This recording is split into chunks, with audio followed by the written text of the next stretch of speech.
nossa programação, que está para este mês, o nosso irmão Francisco Leão, que veio gentilmente fazer a nossa palestra presencial. Então, dentro dos critérios rigorosos, a nossa casa hoje não tem nenhum frequentador, né? A não ser a nossa irmã Elizabeth, que chegou agora, né? Outros chegaram antes, mas não ficaram.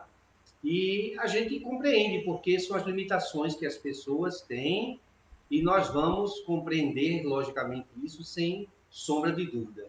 Vamos, como nós sempre fazemos, como todas as noites nós fazemos, através do YouTube, Facebook e Instagram, fazermos a nossa prece inicial dos nossos trabalhos. A nossa casa honrosamente recebe, nesta noite, o nosso irmão Francisco Leão, que falará conosco sobre a mediunidade, não é isso? Se não me falha a memória, são sonambulismo. Olha, ótimo tema para nós que estamos. Ó, ele já começou a aparecer aí na pontinha do filme, viu? Isso é bom. Então, nós estamos guardando essa distância de 1,5 m entre nós. Terezinha, boa noite.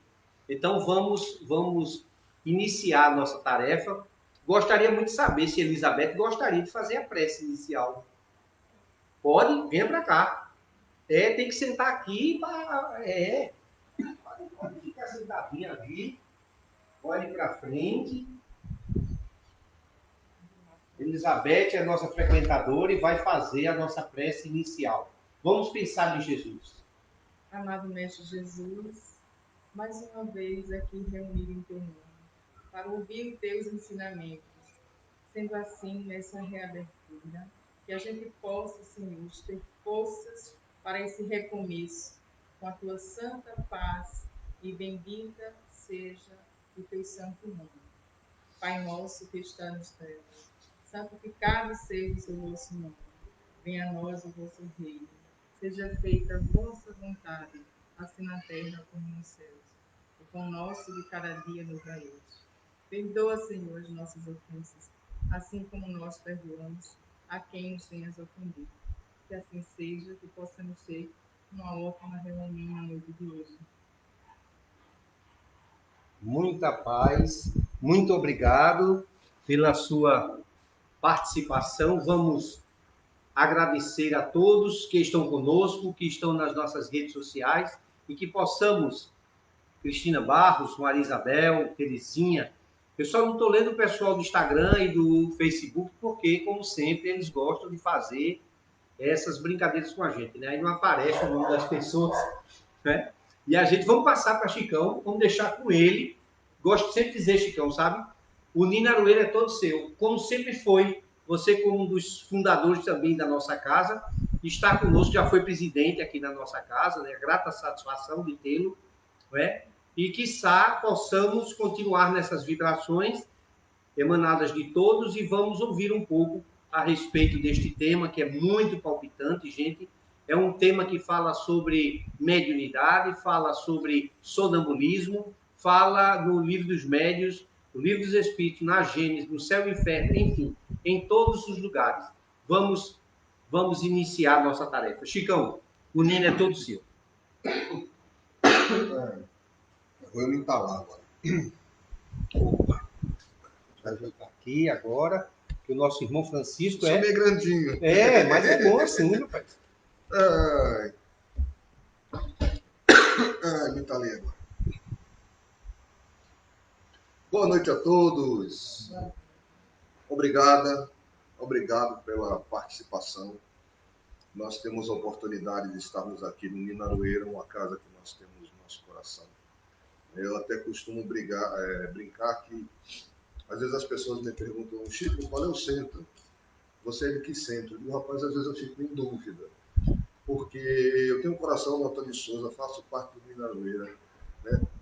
Parte do meu coração está no Morada do Sol, agora eu estou no caminho da luz. Né? Aí o pessoal do Batuíra também está dentro do meu coração. Então eu vou partindo em pedacinho, eu destruindo.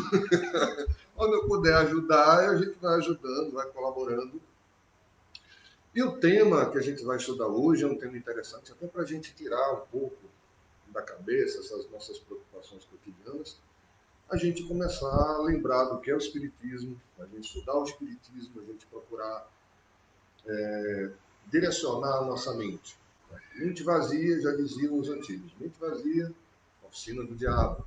No sentido de que quando a gente não ocupa o nosso tempo, a nossa mente com uma coisa útil, a gente vai dando vazão a pensamentos negativos, a sentimentos negativos, que não ajudam nada a ninguém.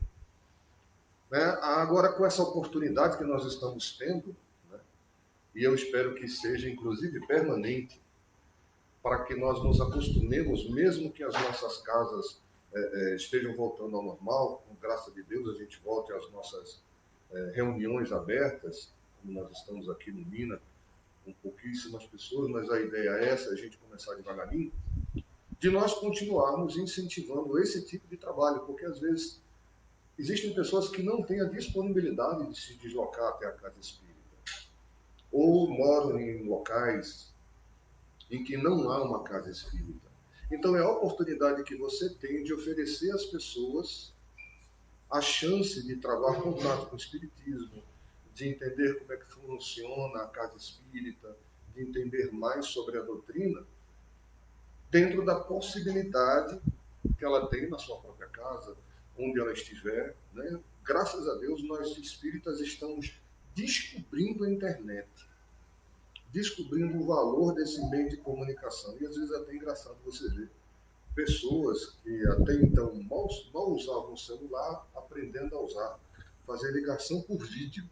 Vai chegar um ponto que a gente não vai mais fazer ligação por telefone. Hoje em dia todo mundo quer fazer por WhatsApp. Agora a gente vai fazer ligação por vídeo. Ninguém mais quer ligar normal. Só quer ligar por vídeo. Pela necessidade da gente ver as pessoas, pela saudade que a gente está dos outros. Né? Então o assunto hoje é sobre sonambulismo, né? Mediunidade sonambúlica. Para a gente, deixa assim, o relógio está ali, só para me orientar. Eu tenho até que horas? Até faltando o tempo de você fazer a prece e acabar de 8h20, 25 no máximo. Porque a gente está começando de 7h20, né? 7h35. 7h35. Até 8h25, mais ou menos. Deixa eu explicar por quê. Certo. Porque esse Instagram só dá a gente 45 a 50 minutos. Tá ótimo. Então, para começo de conversa, falar sobre mediunidade. Uma coisa básica. A gente tem que ter algumas ideias. A primeira delas é aquela que a gente vai lá no livro dos médiuns. A mediunidade, ela não é um fator extraordinário. Mediunidade, a princípio, é um fator orgânico, ou seja, é um fator predisponente que existe em toda a humanidade. Qualquer pessoa pode apresentar rudimentos da mediunidade. Tem até um dizer de Kardec que eu trouxe aqui para a gente. Pode, pois, dizer-se que todos são mais ou menos médios. Todavia, usualmente, assim só se qualificam aqueles que a faculdade mediúnica se mostra bem caracterizada. Ou seja, todos nós temos em algum nível, alguma sensibilidade sobre mediunidade, dentro do campo mediúnico. Mas não significa que todo mundo é médium. Porque a gente vai considerar um médium aquela pessoa que realmente possui isso de uma forma mais intensa, né? Vamos dizer assim. Às vezes as pessoas perguntam, Chico, como é que eu acho, ou eu defino como alguém é médium? Como é que eu sei que eu sou médium? Você vê isso, principalmente na internet, tem muita gente falando sobre isso, faz esse tipo de pergunta, e às vezes as respostas são muito esdrúxulas. Como é que eu sei se eu sou o que eu tenho mediunidade? Primeiro, se você vê constantemente, ouve constantemente os espíritos, se você sente constantemente a presença, olha, tem uma boa chance de você ser médium. Eu ainda tive uma boa chance. Por quê? Porque você tem que levar em consideração uma série de fatores. A única forma absoluta da gente identificar a mediunidade de alguém é você colocar ele num estudo e numa reunião mediúnica. Ali a gente vai ver. Mas assim, mas você já disse que a pessoa está sentindo e vendo? Sim. Mas existem uma série de fatores. Por exemplo, a pessoa pode estar envolvida num processo obsessivo grave. Nesse tipo de circunstância, onde uma pessoa pode sofrer um processo obsessivo e ela está sob uma influência muito grande da entidade, ela às vezes vê a entidade, chega a dar comunicação para a entidade, mas uma vez que tratada e sanado o problema da obsessão, a mediunidade desaparece. Então, como é que o sujeito era médium? Ele pode ter até, digamos assim, uma mediunidade intermitente, né? Algo que pode vir um dia a ser, mas não significa que ele será o médium agora. Por isso que todo trabalhador da casa espírita, principalmente do atendimento fraterno, tem que estar atento de orientar as pessoas, de esclarecer. Né? A pessoa chega lá dizendo assim, mas como a senhora, eu tive a oportunidade de conhecer, ela reclama assim, não, mas eu escuto o tempo todo um zumbido, vozes, zumbido, como se tivesse pessoas cochichando no meu ouvido e aquela uma agonia tão grande. Aí a pessoa começou a conversar com ela, né? E era só aquele fenômeno em si, algo relacionado a ouvir. Foi feita uma sugestão a ela, além dela fazer o acompanhamento na casa, por que ela não faria uma consulta? Né? Ela deveria ir ao médico, fazer uma consulta, fazer uma avaliação. Descobriu-se que ela tinha perda auditiva. E à medida que ela foi sendo tratada dessa perda auditiva, desses problemas auditivos, sumiu o barulho. Então, ela ficava ouvindo justamente era esse problema auditivo que ela tinha. Então, aquilo foi desaparecendo. E você tem o outro lado da moeda. Para a gente ver que uma coisa não é simples. Né? Chega o rapaz na casa, fazendo um tratamento psiquiátrico, tomando medicação. Lógico, ele estava altamente estressado, porque você fica ouvindo alguém falar com você o tempo todo. Então ele está, eu estou louco. Tem alguém falando comigo o tempo todo. Aí ele vai falar com ele vem falar no atendimento fraterno, e a pessoa do atendimento fraterno era médium. Né? Então, durante o atendimento fraterno, o médium viu duas entidades do lado dele. Enquanto ele dialogava com o rapaz do atendimento fraterno, ele pôde ver que as duas entidades estavam atazanando o juízo do pobre coitado. Aí, quando ele terminou, ele fez assim, olha, mas uma coisa mais importante do mundo você tem que levar em consideração. Aí ele fez o que é? Não dê ouvidos ao que esses dois estão falando para você. Ele caiu no choro. Porque até então, né, embora ele estivesse vindo buscar ajuda no Espiritismo, ele não tinha tido uma certeza, porque ele alegava que tinha duas pessoas falando com ele, mas ninguém tinha acreditado nele, até porque ele morava numa cidade que não tinha centro. Então ele vinha de outra cidade para se consultar, né, para trabalhar com a gente. E nesse dia o médico falou espontaneamente, porque está vivendo a situação, disse, olha, não leve em consideração. Ele começou a chorar. Eu não estou louco, alguém viu o que está acontecendo comigo.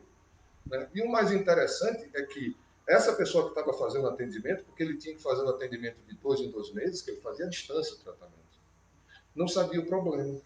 Melhor ainda. Não sabia que o problema dele era esse. Sabia que ele estava fazendo um trabalho de desobsessão. Então era só, digamos assim, fazer como é que você está, fazer uma continuação, mas ele não entrou no detalhe, porque incomodava muito ele isso. E a pessoa também não tinha noção. Para ele, foi uma confirmação. Só isso para a gente ter uma ideia, quando a gente trata de mediunidade, né, isso é uma coisa que incomoda muita gente, inclusive no Espiritismo, não existe receita pronta. Não existe algo que a gente diga assim, é assim, toda vez que você encontrar tal coisa, funciona desse jeito. Não funciona, porque quando a gente fala de mediunidade, nós estamos falando de pessoas. E pessoas têm maneira de ser, têm sensibilidade diferente. Você pode ter dois médiuns videntes, você pode ter dois médiuns psicógrafos, aquele que escreve, e cada um vai ter uma característica específica própria, que não são iguais. E observar o mesmo fato de forma diferente. Pode perfeitamente. Às vezes você vê um determinado médium que recebia comunicações de determinada entidade, aí depois você fica sabendo que outro médium em outro lugar está recebendo. Aí você vai comparar, as duas são diferentes. Vão ser diferentes. O que não pode ser diferente é o conteúdo geral. É a ideia básica. Um Bezerra de Menezes não vai chegar conversando potoca, falando besteira, né? Recomendando coisas sem sentido. Aí você já vê que tem alguma coisa errada. Mas quando estão no mesmo nível, A maneira de escrever, a maneira de escrever, a criação das frases, isso vai depender do médium, da sensibilidade média, do conteúdo dele também. Quanto ele consegue assimilar o espírito, não é? Quanto ele consegue assimilar o espírito e quanto ele consegue fazer essa transmissão. Porque varia. Tem médiums, o próprio Kardec coloca isso no livro dos médiuns, é que a gente não gosta muito de ler o livro dos médiuns, né? Não é muito chegado a ler. A gente tem que ler. Mas se você for ver, quando ele começa a falar sobre médiuns psicógrafos, ele sai denominando uma quantidade enorme, porque você tem médiuns poetas, aquele que vai conseguir escrever uma poesia. Aí tem médium de prosa, que ele consegue fazer uma página, né, falando a respeito. Tem gente que vai fazer uma frase e é muito. Tem chamados médios improdutivos. Por mais que você peça, por mais que ele se concentre, ele não vai render, porque ele não consegue mais que aquilo.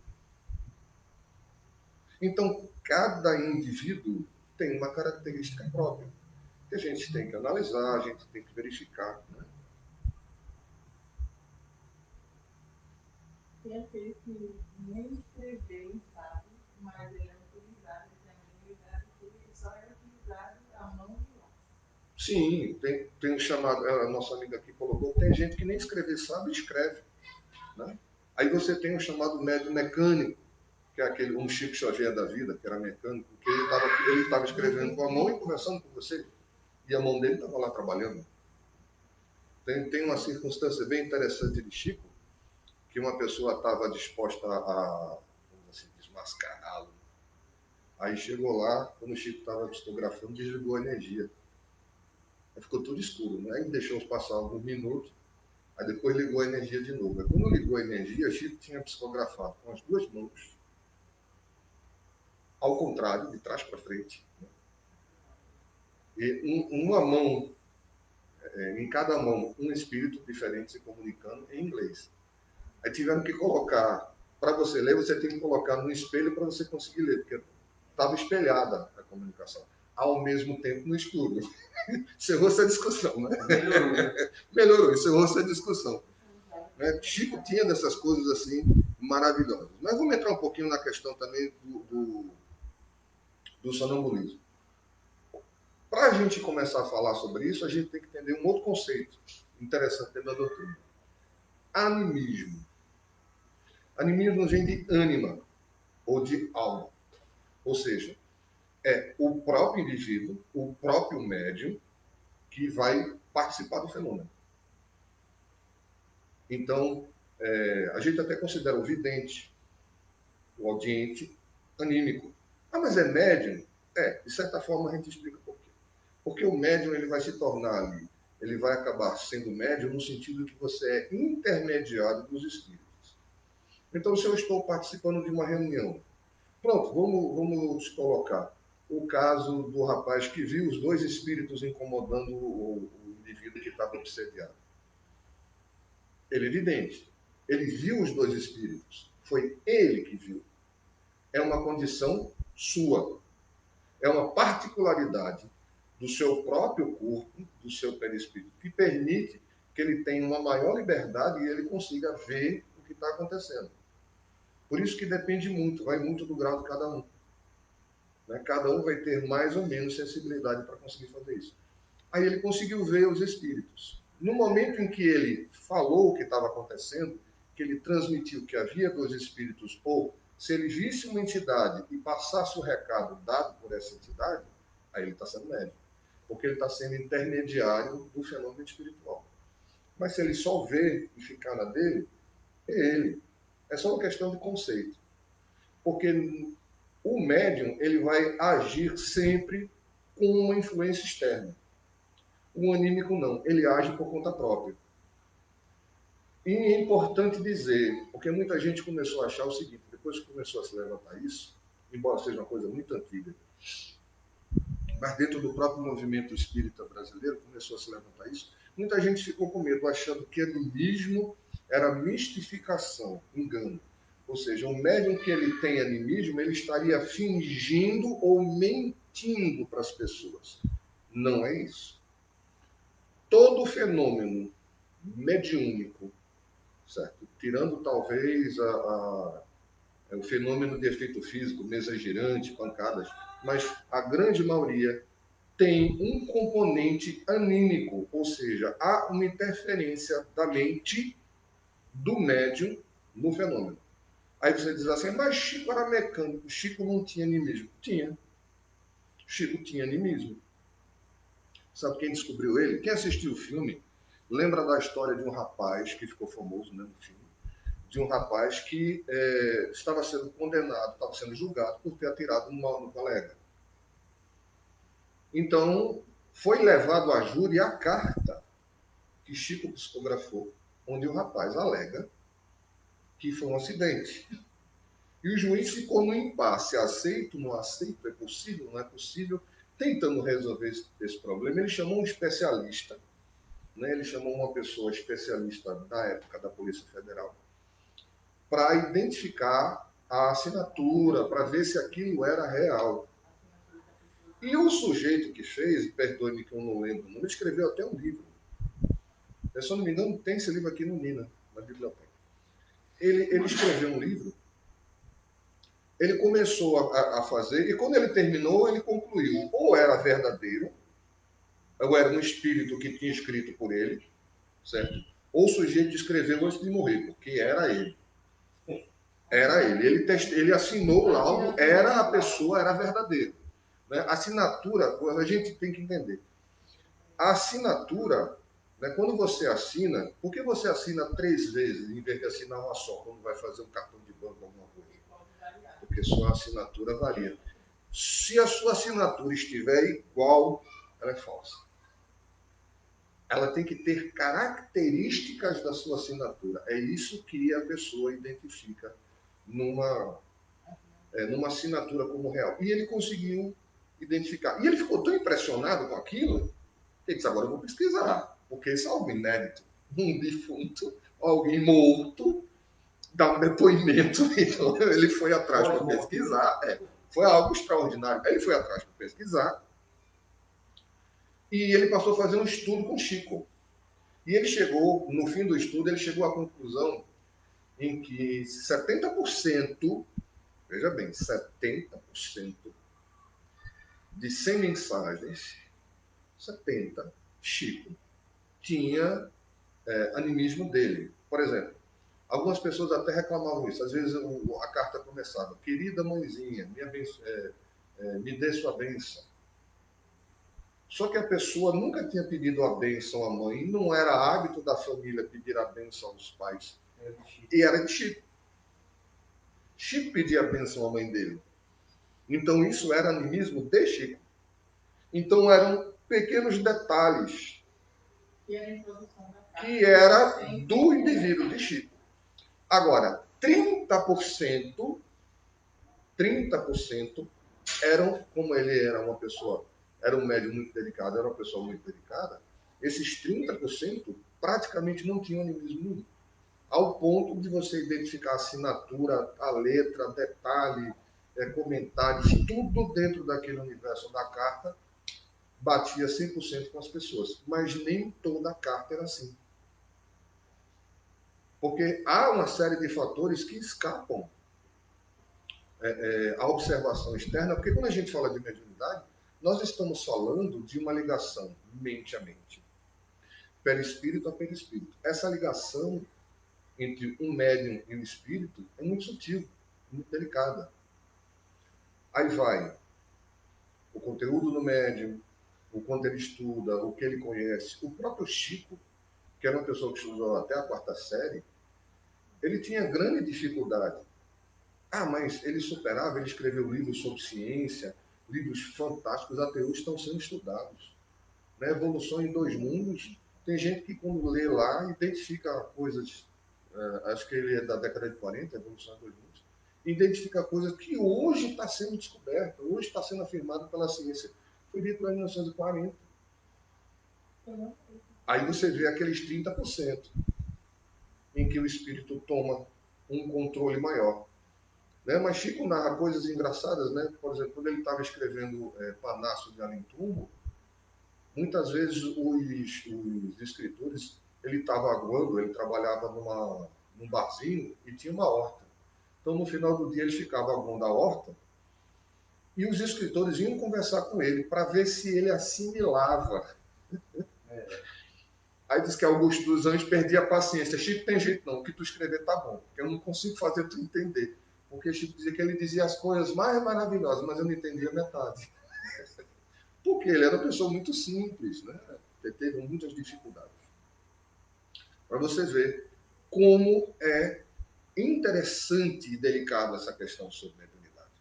Então, quando a gente fala de animismo, nós estamos falando de uma influência natural que existe entre o indivíduo e o médium. Inclusive, o próprio Espiritismo foi questionado durante algum tempo, alegando-se que todas as comunicações eram anímicas. Todas as comunicações, na verdade, partiam do próprio indivíduo. Aí o que aconteceu? Alexandre Aksakov, na época, escreveu um livro que é chamado Animismo e Espiritismo, que é um livro que todo mundo deve ler, em que ele começa a contestar essa afirmação. Porque o Espiritismo, desde Kardec, já afirmava que sim, existe a influência pessoal do médium em toda comunicação. Ele não tira essa influência, não. Ele aceita. Mas que não é só isso. Não é? Que não é só essa influência. Então, quando a gente começa a falar dessa questão, o sonâmbulo entra nessa área. O sonambulismo entra na área do animismo. Por quê? Porque é uma manifestação pessoal do indivíduo. É uma condição própria que permite que a pessoa, ou naturalmente, digamos assim, sem ser da sua própria vontade, espontaneamente se afasta do corpo momentaneamente e passa a experienciar o que acontece no plano espiritual, guardando informação disso. Ou faz isso conscientemente. É importante levar em consideração, mas a gente se afasta do próprio corpo? Nós somos espíritos. Nós não estamos presos dentro do corpo como alguém está dentro de uma caixa. Tem gente que acha isso. Né? Antigamente se dizia que o espírito, a alma da pessoa ficava no coração. Por isso que a gente até hoje diz assim, meu coração, minha vida eu sinto no meu coração por você, aquela questão do coração representar a vida, justamente porque tinha essa ideia que a alma ficava no coração. Não, a nossa inteligência não era no cérebro, não, era no coração. Coisas que com o tempo a gente vai aprendendo diferente, né? Vai ficando esquecido. Então, quando a gente se refere a essa questão, nós estamos falando uma coisa que acontece todo dia. Toda vez que você vai dormir, você se desdobra. Ou seja, você deixa seu corpo físico e sai. Vou para onde? Onde você está ligado com sua mente? Onde você anda pensando as coisas? Se você estiver ligado com seus problemas, você pode ir para junto das pessoas, né? Você pode ficar junto do próprio corpo. Varia. Por isso que a gente sempre diz, olha, vamos orar assim, vamos escolher com quem nós vamos nos deitar, para onde a gente vai. A melhor forma de fazer isso é exercitando a prece, rogando ajuda da espiritualidade, para que a gente não fique vagando sem razão. Então, isso é um fenômeno natural. Sair do corpo, para nós, é natural. Existem várias narrativas de espíritas, não espíritas, que falam sobre fenômenos em que a pessoa vivenciou a experiência fora do corpo físico. Importante. Tá? Aquelas visões de quase morte que muita gente tem, que vê um túnel, aquilo se repete com tanta intensidade que a ciência, né, já admite, por exemplo, que aquilo são efeitos da falta de oxigênio no cérebro durante o processo, ou de quase morte, ou muitas vezes a pessoa está sofrendo uma anestesia. Então, aquilo de ver um túnel, que você cai por dentro daquele túnel luminoso, muitas vezes é uma consequência disso. Então, como é que eu tenho certeza de que realmente eu tive uma experiência fora do corpo? Quando você consegue gravar uma informação e confirmar ela. Tem um caso que eu guardei com muito carinho de um médico, especialista, que, eu não me lembro se ele era neurologista ou cardiologista, porque ele teve um processo tão grave no coração, que ele teve que fazer uma cirurgia que ele estava anestesiado. O corpo tinha que ser resfriado com gelo e o coração ficava fora do corpo para ser feita a cirurgia. Para você ter ideia da complexidade. Então ele estava absolutamente dopado. Não tinha como ele estar ouvindo alguma coisa, ele estava apagadaço, 100%. E ele é capaz de narrar toda a cirurgia de cima para baixo. Ele estava no teto, como se estivesse flutuando no teto, olhando para o próprio corpo aberto e acompanhou toda a cirurgia. Mas não podia ser a impressão que ele teve, porque ele ia fazer a cirurgia, ele sabia disso, ele poderia ter, né, imaginado que isso aconteceu. Qual a certeza que isso não foi imaginação? Durante o processo cirúrgico, o médico bateu com o braço na mesa onde ficavam os instrumentos que uma enfermeira estava oferecendo para ele. Aí uma tesoura, né, um instrumento cirúrgico, caiu da bandeja e correu. Eles procuraram, mas não dava, pegaram outro e continuaram o processo, que ninguém ia parar para procurar. Mas eles não conseguiram ver onde ele tinha se enfiado. Passou-se. Quando ele recobrou-se, que ele ficou consciente, né, depois da cirurgia, tudo certo, o médico foi visitá-lo, aí ele perguntou, e aí, doutor, achou lá a peça?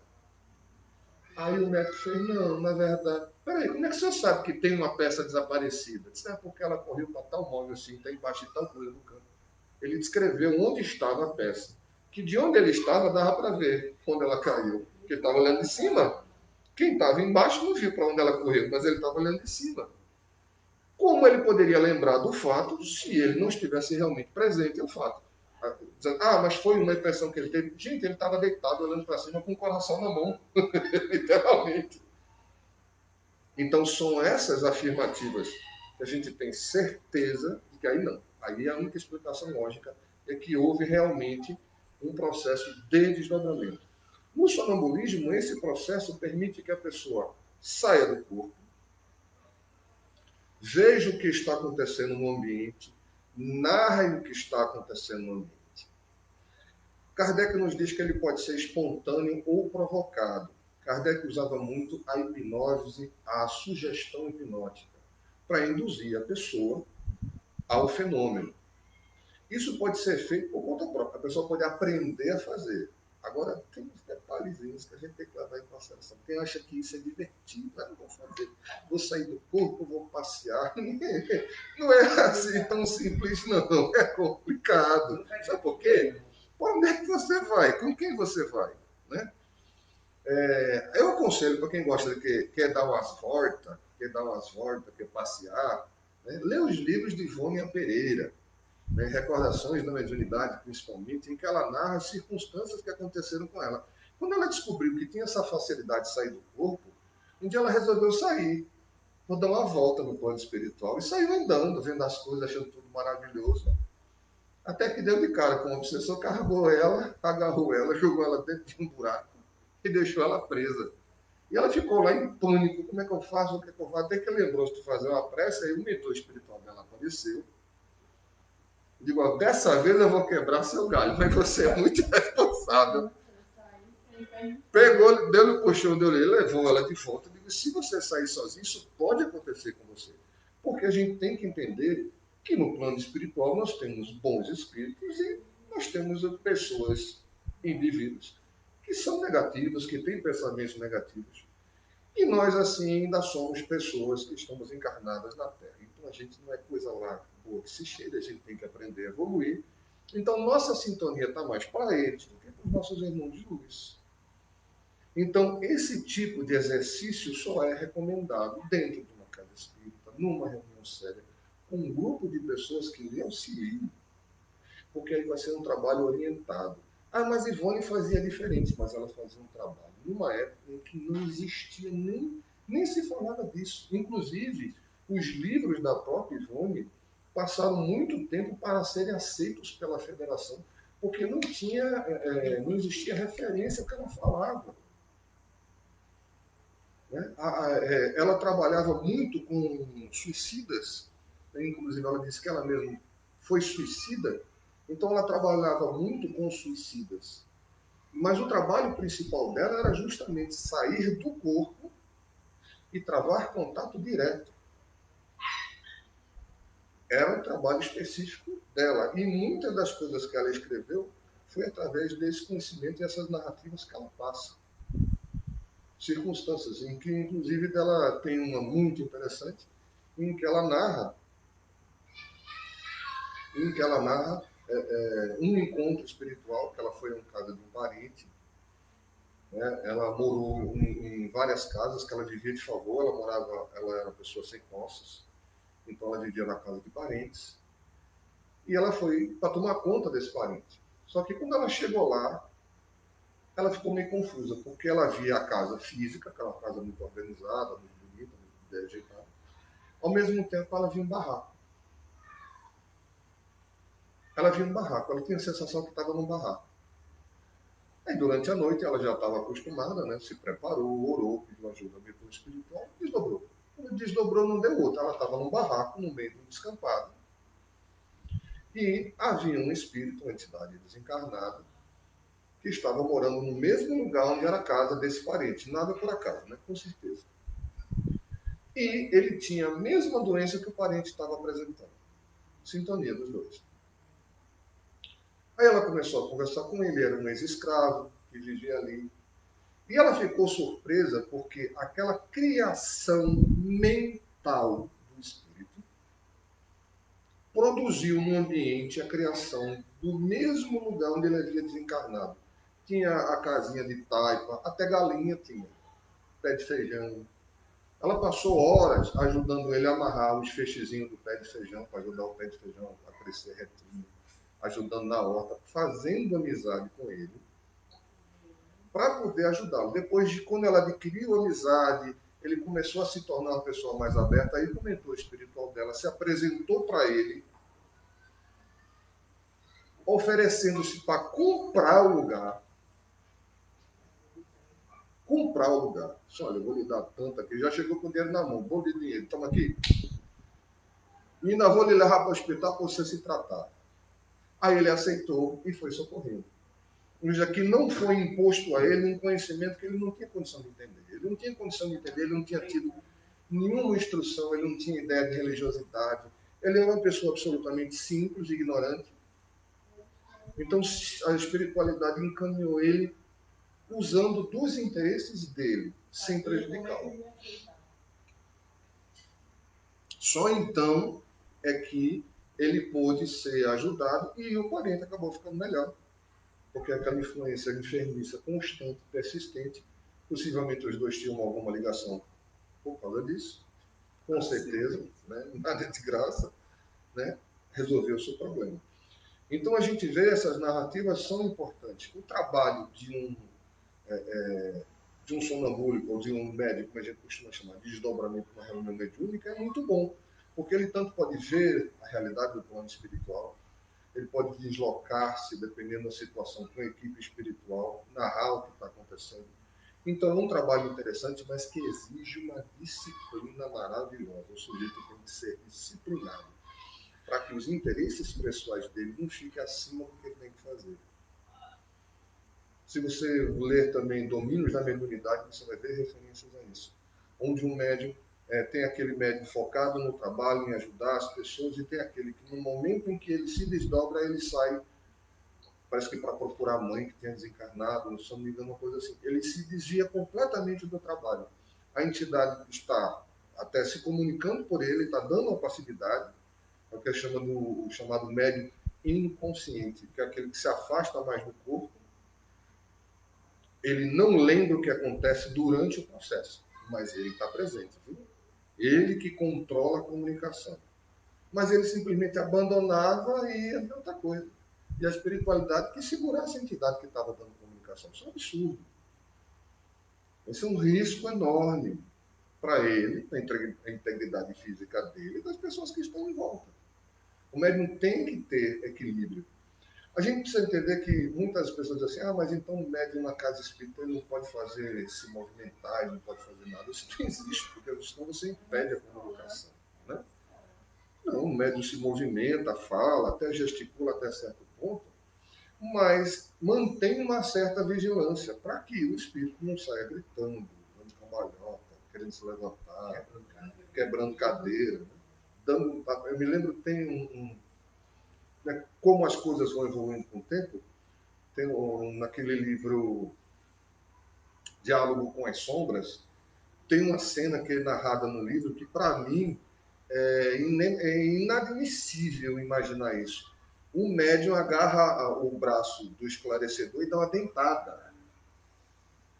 Dá uma dentada na pessoa. Isso é um absurdo, isso é uma falta de controle mediúnico total.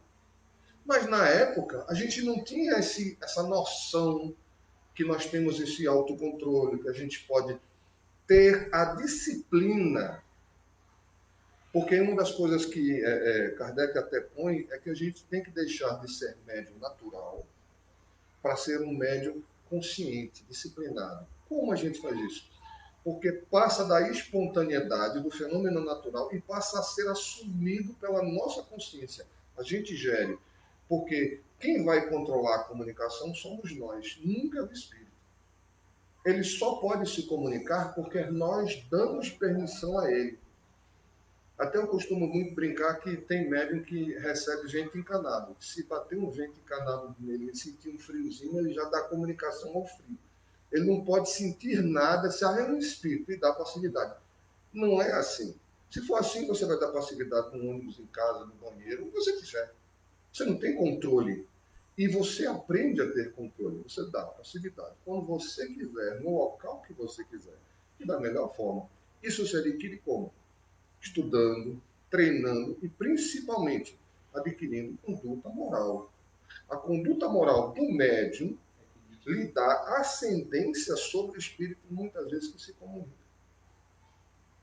E quanto mais equilibrado, quanto mais voltado a um trabalho do bem, você andaria, consequentemente, apoio e socorro espiritual.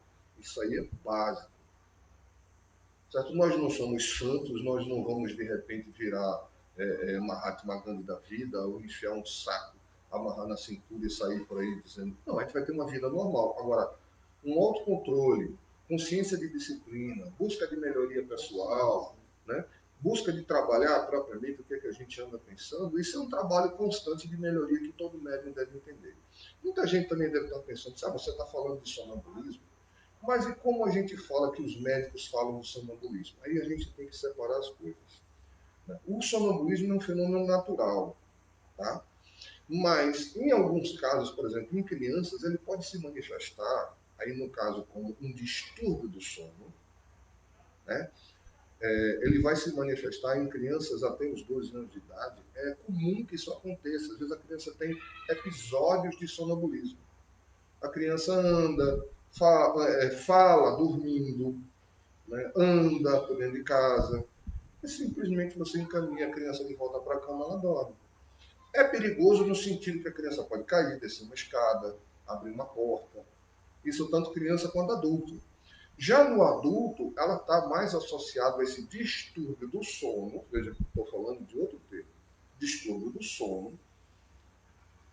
No adulto, ela está associada a casos de ansiedade muito grande, muitos problemas, situações muito complicadas. Então, a pessoa pode ter um processo de animismo, porque ela quer dormir. Acho que todo mundo já passou por isso. Você está morrendo de sono, mas a mente não larga dos problemas. Você não desaprende a ficar pensando nas situações. A gente tem muito isso, né? A gente fica martelando. Você bota a cabeça no travesseiro, mas não tem acordo. A mente continua funcionando. Então, quando a pessoa está numa carga muito grande, o corpo cede ao sono, mas o cérebro não desliga a área motora, que era para estar desligada, ela não desliga. Aí você começa a se mover dormindo. Porque, como a gente sabe, nós somos espíritos. Então, o que está lhe movendo é a preocupação daquilo que você ainda está preocupado com aquele fato.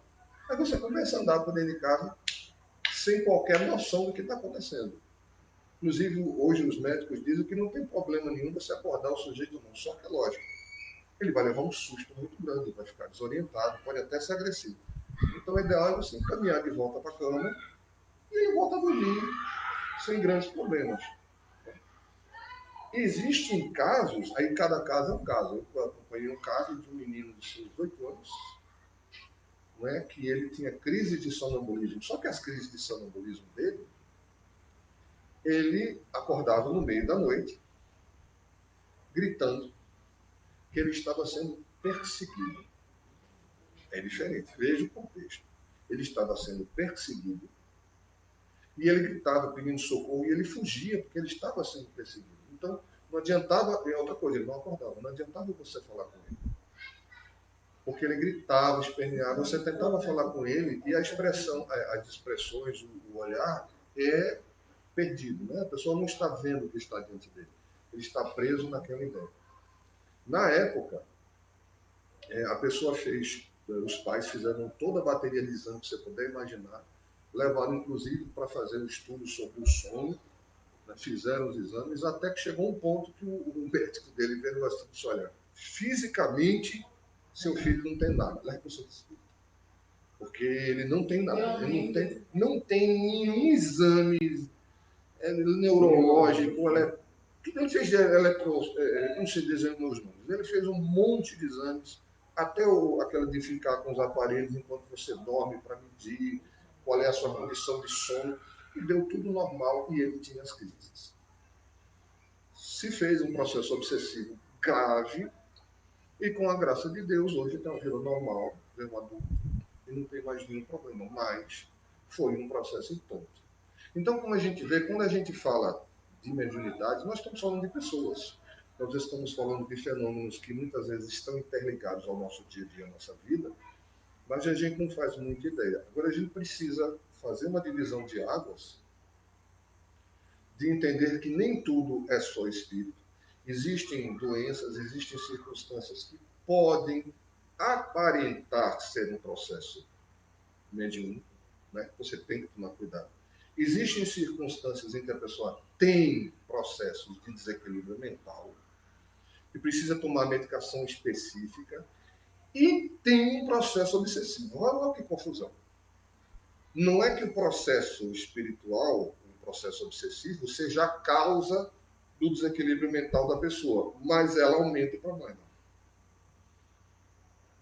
Então, nós precisamos tratar a pessoa em conjunto com o trabalho psicológico e psiquiátrico que ela está fazendo.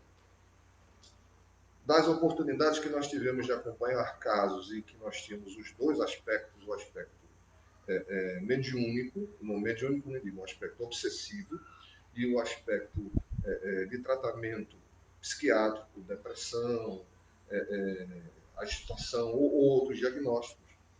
Uma coisa muito comum é que, depois de um certo tempo de tratamento, a pessoa se surpreende e surpreende os médicos.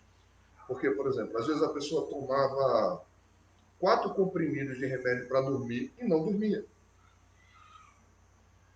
Ela tomava 4 comprimidos para dormir e não dormia. Não fazia efeito. Ela tomava antiansiolítico, né, para evitar a ansiedade e continuava ansiosa. Não fazia efeito. E o médico aumentando a dose, aumentando a dose, aumentando a dose, e o resultado não vinha. Ela começou a fazer o tratamento dentro da casa, a tomar passe. O que acontece é que o tratamento vai ajudar a retirar uma série de energias negativas, a ajudar a reequilibrar o corpo físico, tanto quanto o lado espiritual. Aí o que aconteceu? A pessoa tomou os 4 comprimidos, dormiu 2 dias. Quase não acorda. Aí voltou correndo para o médico, eu digo, eu dormi 2 dias seguidos. O médico corta. O próprio médico é que vai tomar a iniciativa de observar a melhoria do paciente e agir em cima da medicação. Vai chegando um ponto em que vai diminuindo, e se não for realmente o caso psiquiátrico, acaba retirando a medicação. Chamar a atenção para que a casa espírita não tenha esse poder. Exato. E o nosso querido Naldo coloca aqui que a casa espírita, nós médios, dirigentes, reunião mediúnica, atendimento fraterno, nenhum de nós tem poder de tirar ou colocar medicação de nenhum tipo de qualidade. Ao contrário. Né? Se a pessoa chegar e dizer, eu estava fazendo um tratamento, desisti e vim para cá. Não, volte para o tratamento e depois volte para cá. Primeiro, volte para o seu médico, vá tomar a sua medicação, Porque, principalmente, medicação de nível psiquiátrico não pode ser interrompido ou pode causar um surto psiquiátrico. A pessoa pode entrar em surto. Porque a ausência do medicamento, né, até usa assim uma expressão muito engraçada, chama desmame. Você tem que sair diminuindo as quantidades até encerrar. Você não pode interromper. É capaz de você ter uma crise psicótica por causa da medicação, que vai ter um efeito contrário ao que deveria ter pela interrupção. Então, nós espíritas temos que levar isso em mente, né? Respeitar, já vou encerrar. 5 minutos, não, Temos que respeitar esse processo. Então, a melhor coisa que a gente pode oferecer é estudo. A gente precisa estudar, trocar experiências, né? Trocar ideias para que a gente vá entendendo isso. O fenômeno sonambúlico ou desdobramento, vamos usar essa expressão que está mais comum hoje em dia. Ele, hoje em dia, eu não vejo muito, é até mais raro. É difícil você ver. É mais comum, por exemplo, você ter experiências de desdobramento no médium que já possui outros fatores, ou seja, um médico psicofônico, né? E durante uma reunião mediúnica, ocasionalmente aconteceu o fenômeno. Mas isso não é de uma forma, às vezes, tão patente. Mas é um fenômeno que exige cuidado, disciplina, autodisciplina principalmente, né? A questão de disciplina íntima e a busca da sintonia pelo próprio equilíbrio. E como a gente diz, lugar de desenvolver mediunidade, lugar de educar mediunidade é a casa espírita. Aí você diz, mas tem muitas casas espíritas que começaram numa reunião familiar. Sim, aqui a própria Nina começou numa reunião familiar. Mas eram pessoas que já, digamos assim, ou tinham alguma experiência, ou já tinham a mentalidade, a ideia de criar uma instituição. Então há um direcionamento. Antigamente isso era muito comum. Não havia nenhum lugar, não havia nenhuma circunstância onde você pudesse ir a um centro espírita, então as pessoas faziam uma reunião familiar. Reunião de evangelho no lar não é reunião mediúnica. Não? Tem gente que faz uma reunião mediúnica, a reunião no lar, faz o evangelho no lar, chama um, chama outro, daqui a pouco chama o médium. Aí quando você vê, vira uma reunião mediúnica. Não faça isso em casa. Porque as proteções, o trabalho da espiritualidade num centro espírita não é a mesma coisa que numa casa. Não é a mesma coisa. A casa ali você tem seu dia a dia, tem sua família. Então, a proteção que existe numa casa espírita é específica. Um centro espírita, ele não para, é 24 horas no lugar, dando assistência, amparando, socorrendo. Nós, encarnados, é que temos hora para ir para lá. A espiritualidade não. Então, o espírito sofredor tem lá toda hora, todo momento. Você quer isso na sua casa? Não. Sua casa é o seu lar, que deve estar resguardado para a sua família, para aqueles que você ama. Uma vez que outra, um acontecimento extraordinário, uma comunicação, não tem nada demais, não tem nada de extraordinário. Há que se evitar o hábito, o exagero. Né? E a gente tem que levar, lembrando sempre, toda comunicação tem uma questão de heroísmo. E uma briga que eu tomo, de vez em quando, o pessoal se assusta comigo. Questionar espírito.